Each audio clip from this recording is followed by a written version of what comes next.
Welcome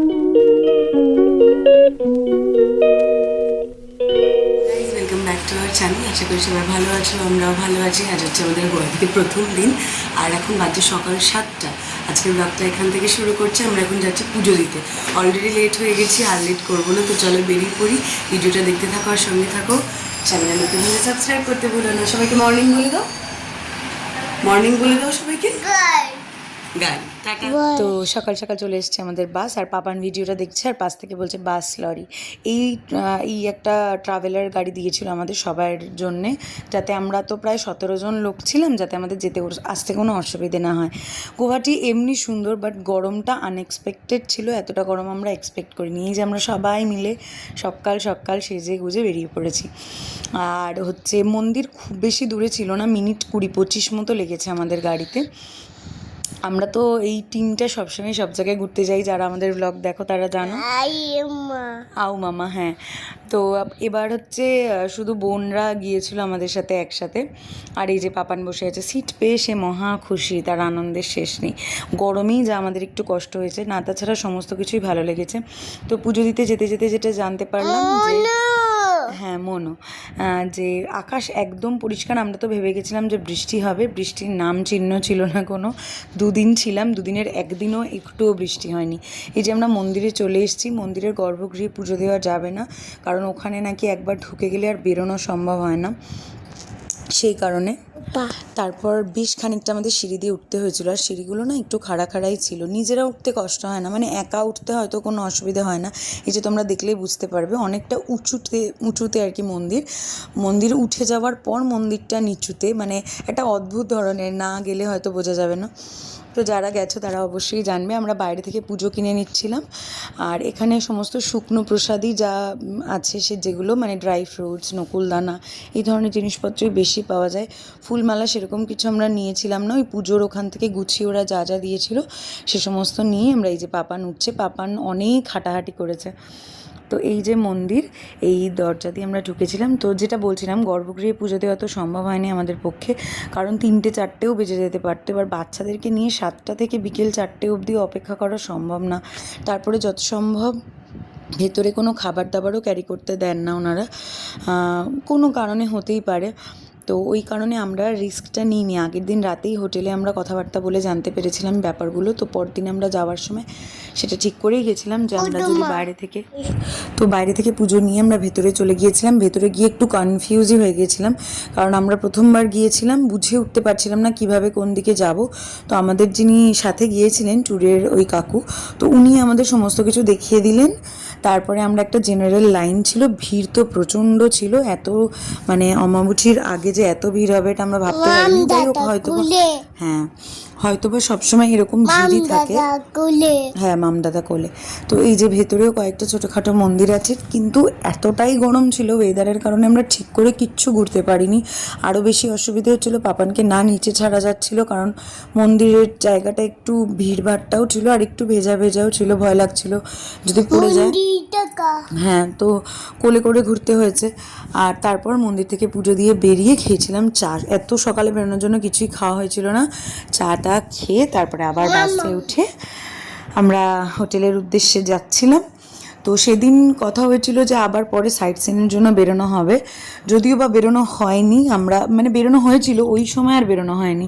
এই যে সবাই এগুলো কিনে মাথায় বেঁধেছে। যাই হোক, আমরা ট্রিপটা বেশ অনেক এনজয় করেছিলাম। পুজো দেওয়াটার জন্যই মেনলি আমাদের যাওয়া ছিল, তো সেটা হয়েছে। তারপর একটু রাস্তা যাওয়ার পরেই দেখা মিলল পাহাড়ের, যদিও অনেক উঁচু পাহাড় নয়, তবে পাহাড় দেখলেই যেন মনটা ভালো হয়ে যায়। যেহেতু সকালে বেরিয়েছিলাম, ব্রেকফাস্ট করা হয়নি, গিয়েই আগে রেস্টুরেন্টে গিয়ে ওনারা লুচি তরকারি করেছিলেন, লুচি তরকারিটা খেয়ে নিয়ে আমরা চলে এসেছি পুজো দিয়ে। আর এই যে ব্যাপারের অবস্থা, মন্দির মোটামুটি ফাঁকাই ছিল, কিন্তু এখানের গরমটা হচ্ছে প্রচণ্ড ঘাম হচ্ছে। আমাদের ওখানকার গরমও যেরকম, মানে সেম গুয়াহাটির ওয়েদার এমন কিছু এদিক ওদিক না। আমি ভেবেছিলাম আসামের দিকে একটু ঠান্ডা ঠান্ডা হবে, একদমই সেটা নয় বুঝলাম। তো বৃষ্টির নামগন্ধ এখানে নেই, যেটা আমাদের ওখানে কম বেশি হচ্ছিল। এখানে বৃষ্টি একদম, এই যে শুরু হয়ে গেল দুষ্টুমি। তো আমরা বাড়িতে এসে 9:30-10টা বাজছিল, বলো, পৌঁছে গেছি আমরা বাড়িতে। 10টার ভিতর পুজো দিয়ে চলে এসেছি, 7টায় বেরিয়েছিলাম, 10টার মধ্যে পুজো দিয়ে চলে এসেছি। যদিও আমরা গর্ভগৃহে পুজো দিতে পারিনি, কারণ পাপানকে নিয়ে ওটা একটু রিস্ক হয়ে যেত, কারণ ওখানে প্রায় ওরা বলছে বিকেল 3-4টেও বেজে যেতে পারে, এতটাই ভিড়, লাইন, নানান রকম। কী সব বলছো তুমি? তো আমরা ওখান থেকে পুজো দিয়ে, আমাদের হোটেল থেকে মিনিট 20-25 হবে যাতায়াত। এখান থেকে গেছি আধা ঘন্টা লেগেছে, আবার এসছি আধা ঘন্টা লেগেছে। আর একজন এসে বদমাইশি শুরু করেছে, করেই যাচ্ছে।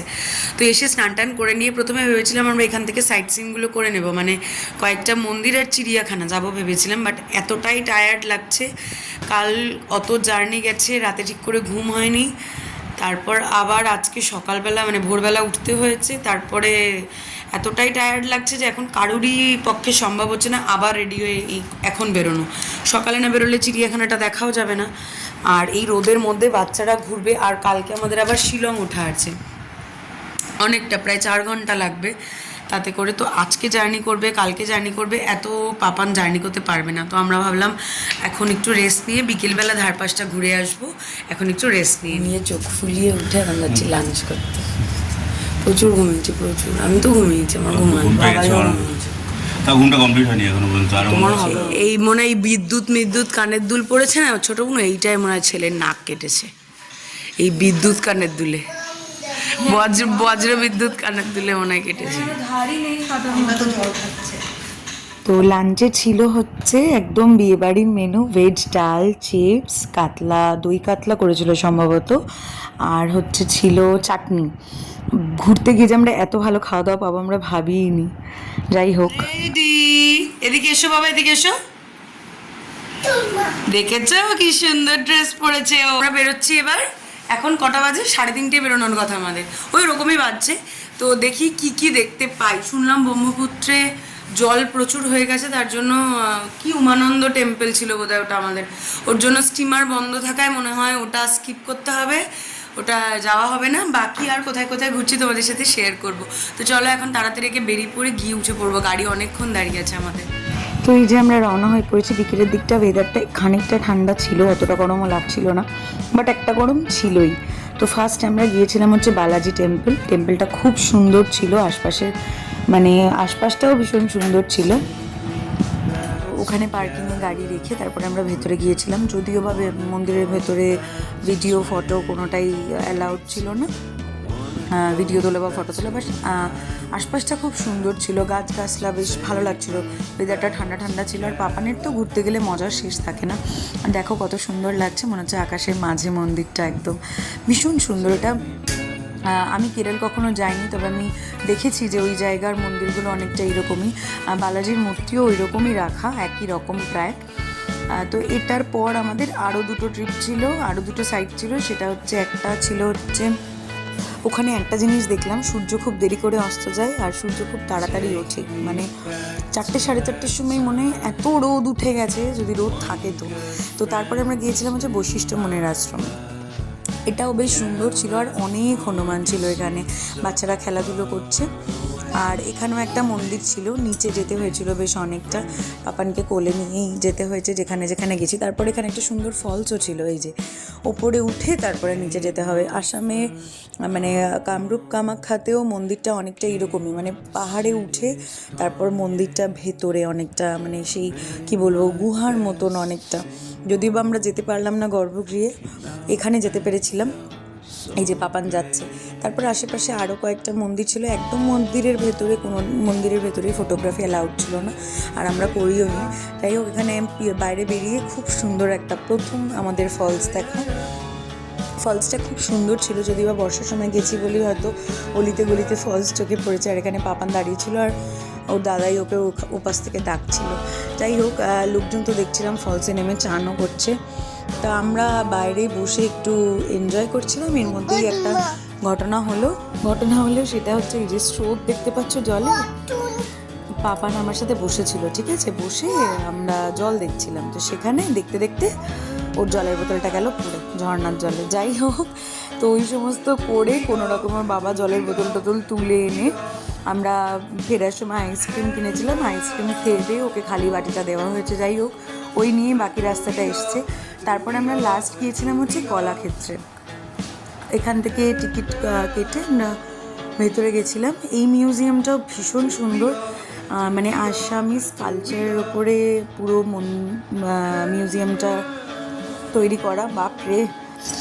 তারপর মিউজিয়ামে ঢুকেই প্রথম আমাদের যেটা চোখে পড়েছিল সেটা হচ্ছে ওয়াটার ফাউন্টেন একটা, ওটা ডান্সিং ছিল আর মিউজিকটা অসাধারণ ছিল। মানে আমি তো তোমাদেরকে শোনাতে পারলাম না, বাট অসাধারণ ছিল মিউজিকটা, এত ভালো লাগছিল। একটা আসামিজি কোনো টিউন বা মিউজিক ছিল, এত ভালো লাগছিল। আমাদের এখানকার ইকো পার্কের মতন অত এলাহি হয়তো নয়, কিন্তু ওই ছোট্ট জায়গায় খুব সুন্দর লাগছিল জিনিসটা।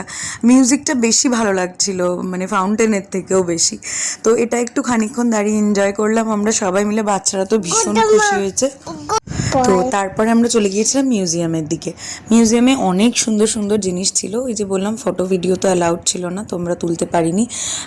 অনেক এরকম মানে কি বলবো মূর্তি তৈরি করা ছিল, যেগুলো আসামিস কালচারকে ডিফাইন করে। আর ভেতরটা খুব সুন্দর ছিল, বেশ ভালো লাগছিল দেখতে।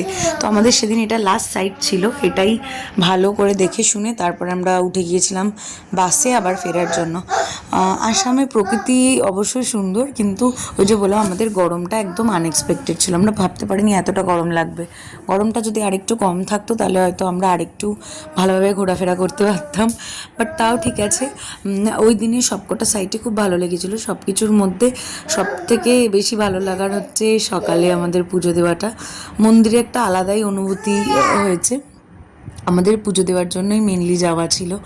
তো যাই হোক, এখানে ঘুরতে ঘুরতেই হয়ে গিয়েছিল সন্ধ্যা, আর কম বেশি সবারই খিদে পাচ্ছিল। আমাদের এখানে মানে কলকাতার মতো খাবার দাবারের দোকান ওখানে যদিও বা নেই। তো যাই হোক, তাড়াতাড়ি সব সেরে বাড়িতে চলে এলাম। কাকু রান্না করেছিল কাশ্মীরি লঙ্কার চপ। তো সেটা খাওয়া দাওয়া করার পর আমরা গেছিলাম একটু বাইরে ঘুরতে। আমরা চলে এসেছি সাইট সিন করে। প্রচণ্ড টায়ার্ড হয়ে গেছি, কিন্তু প্রচুর জায়গা ঘুরেছি। প্রত্যেকটা জায়গা ভীষণ ভালো লেগেছে। তারপর একটা ঘটনা হয়েছে। কি কাণ্ড হয়েছে বলো? গাড়ি কাণ্ড না, কি কাণ্ড হয়েছিল বলো? আমরা না গিয়েছিলাম হচ্ছে বৈশিষ্ট্যমনের আশ্রমে, ঠিক আছে? এবার সেখানে একটা খুব সুন্দর ফলস ছিল, তার পাশে বসে আমরা ছবি তুলছিলাম। এবার পাপানের জলের বোতল ছিল হাতে, সেই ঝর্ণার মধ্যে জলের বোতল হাত ফসকে পড়ে গেছে। আর এই মহারাজের তো কান্না শুরুর সঙ্গে সঙ্গে, ওর এক জলের বোতল এত পছন্দের, ওর জল পড়ে গেছে। সেই ওর বাবা অনেক কষ্টে সুপারম্যানের মতো গিয়ে ওর জলের বোতল এনে দিয়েছে। তারপর আমরা বাড়ি এসেছি, অনেক স্ট্রাগল করতে হয়েছে ফেরার পথে। এখানে জ্যামও পেয়েছিলাম অনেক। যাই হোক, পাপান গরমে অস্থিরও হয়ে যাচ্ছিলো, ওই সময়টা একটু কষ্টই হয়েছে। সন্ধ্যাবেলার ইভিনিংয়ে চা দিল আর পকোড়া দিল, সেটা তো খাওয়াই হয়েছে। এখন আবার একটু কফি খেতে ইচ্ছা করেছে, তাই কফি বানিয়ে নিয়ে দুজনে বসেছি, একটু কফি খাবো। কালকে প্যাকিং আজকেই করে রাখতে হবে, কারণ কালকে সকালবেলা 8টার মধ্যে বেরিয়ে যেতে হবে আমাদের এখান থেকে শিলংয়ে ওঠার জন্য। বোধহয় মাঝে ব্রেকফাস্ট করার জন্য দাঁড়ানো হবে একবার, কিন্তু সকালবেলা অত সকালে উঠে প্যাকিং করা সম্ভব না, তাই জিনিসপত্র সমস্ত গুছিয়ে রাখবো, সেগুলোও করব। তারপর ডিনার করতে যাবো। আগের দিন যে পকোড়াটা অল্প করে টেস্ট করে দেখেছিলাম সেটা সবার মুখে লেগেছিল, এতটাই টেস্টি ছিল।